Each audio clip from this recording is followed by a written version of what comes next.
মৰাণৰ কচুমাৰীত চাওতালী ভাষা দিৱস উদযাপন সদৌ চাওতাল ছাত্ৰ সন্থা চমুকৈ এছু মৰাণ আঞ্চলিক সমিতিৰ উদ্যোগত তথা সদৌ অসম চাওতাল মাজি মণ্ডল মৰাণ আঞ্চলিক সমিতি মৰাণ আঞ্চলিক মহিলা সমিতি আৰু কলিকা পথাৰ বিশ্ৰামপুৰ বৰবাম হজোৱা ডোমৰ দলং হাবি বটামাৰা চেঁচা পুখুৰী ৰাঙলীবাসী ৰাইজৰ সহযোগত উদযাপন কৰা হয় চাওতালী ভাষা দিৱস।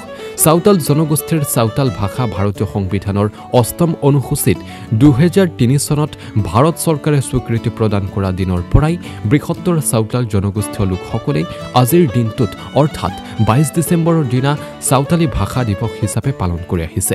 সমান্তৰালভাৱে মৰাণৰ কচুমাৰী কলিকা পথাৰতো এদিনীয়াকৈ দিনজোৰা কাৰ্যসূচীৰে উদযাপন কৰা হয়। পুৱা পতাকা উত্তোলন শ্বহীদ তৰ্পণ আদি কাৰ্যসূচী অনুষ্ঠিত হয়।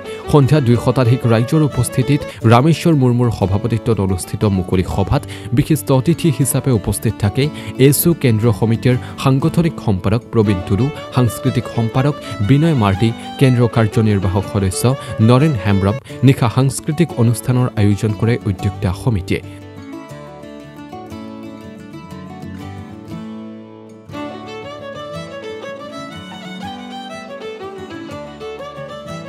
হয়, আজি আমি প্ৰথম আপোনালোকক সাংবাদিক বন্ধুসকলক ধন্যবাদ জ্ঞাপন কৰিছোঁ।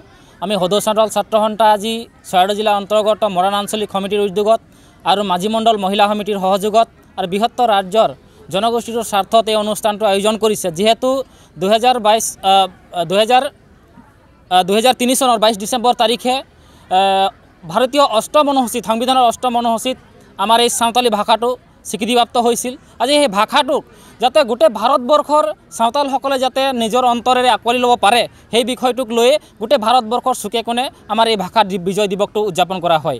আৰু আমি এই অনুষ্ঠানত শুভক্ষণত অসম চৰকাৰক ধন্যবাদ জ্ঞাপন কৰিব খুজিছোঁ। ২০২৩ চনৰ ১৯ মে তাৰিখে চাওতালী ভাষাটো অসম বিধানসভাৰ কেবিনেটত পাছ হৈছে ইতিমধ্যে, কিন্তু আমি ইয়াতে অলপ দুখ অনুভৱ কৰিছোঁ যিহেতু চৰকাৰখনে এতিয়াও কাৰ্যকৰী আমি দেখি পোৱা নাই। গতিকে আমি আশা ৰাখিছোঁ অনাগত দিনত অসম চৰকাৰে যাতে চাওতালী মিডিয়ামটো যাতে তেওঁলোকে এই জনগোষ্ঠীৰ যাতে উত্তৰণৰ ক্ষেত্ৰত শৈক্ষিক দিশৰ উত্তৰণৰ ক্ষেত্ৰত যাতে সহায় কৰে তাক অনুৰোধ জনাইছোঁ। আৰু সেই মৰ্মে আজি ৰাইজে ইমান ঠাণ্ডাৰ মাজতো ওলাই আহি জনগোষ্ঠীটো উন্নয়নৰ কাৰণে ইমানখিনি ৰাইজ ওলাই আহিছে।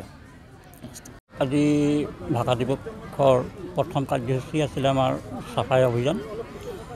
এই চাফাই অভিযানৰ পিছত আমাৰ যি মাঝি থান আছিলে, সেই মাঝি থানৰ নীতি নিয়মখিনি কৰাৰ পিছত আমাৰ পতাকা উত্তোলন কাৰ্যসূচী হ'ল। পতাকা উত্তোলনৰ পিছতেই আমাৰ শ্বহীদ তৰ্পণ কৰা হয়।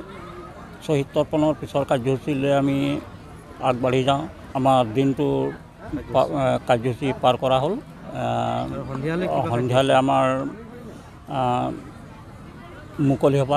মুকলি সভাৰ পিছতে আমাৰ সাংস্কৃতিক অনুষ্ঠান এটা উদযাপন।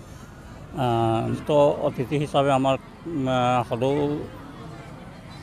চাওতাল ছাত্ৰ সন্থাৰ কেন্দ্ৰীয় সমিতিৰ বিষয়ববীয়াসকল উপস্থিত থাকিব। লগতে উপস্থিত থাকিব আমাৰ মাঝি মণ্ডল কেন্দ্ৰীয় সমিতিৰ বিষয়ববীয়াসকল, অসম চৰকাৰৰ কেবিনেট মন্ত্ৰী যোগেন মোহন ছাৰো অহাৰ এটা তেওঁ আশা দিছে। আজি ২২ ডিচেম্বৰ যিটো আমাৰ পবিত্ৰ দিন চাওতাল জনগোষ্ঠীৰ কাৰণে, প্ৰভু আমাৰ ভগৱান বুলি ক'ব পাৰোঁ, ৰঘুনাথ মুৰ্মুই যি লিপি উদ্ভাৱন কৰিলে ২০০৩ চনৰ ২২ ডিচেম্বৰ তাৰিখে, আৰু সেই লিপি ভাৰতবৰ্ষৰ সংবিধানৰ ৮ম অনুসূচীত অন্তৰ্ভুক্ত হ'ল। কিন্তু আজি অসমত যেনেধৰণে হ'ব লাগিছিল এই লিপিৰ অন্তৰ্ভুক্ত চাওতালসকলে যেনেধৰণে একত্ৰীকৰণ কৰিলে, ভাৰতবৰ্ষৰ লগতে বিশ্বই জানিলে যে চাওতালসকলৰ এই লিপিৰ মাধ্যমেৰে চাওতালসকলৰ এটা জাতিৰ পৰিচয় আছে। আৰু সেই পৰিচয়ক আমি অসমৰ জনসাধাৰণে যেনেধৰণে আমি লৈছোঁ, আৰু সেই আশা আজিও আমি ৰাখিছোঁ যাতে এই লিপিৰ মাধ্যমেৰে আমাক যিটো অধিকাৰ, জনগোষ্ঠীৰ যিটো জনজাতিৰ অধিকাৰ, সেই অধিকাৰটো শীঘ্ৰে যেন চৰকাৰে আমাক প্ৰদান কৰিব বুলি আমি আশা ৰাখিছোঁ। আৰু যদি নকৰে তেনে পৰৱৰ্তী দিনত এই বিষয়লৈ আমি চিন্তা চৰ্চা কৰিম বুলি আমি ভাবি ৰাখিছোঁ।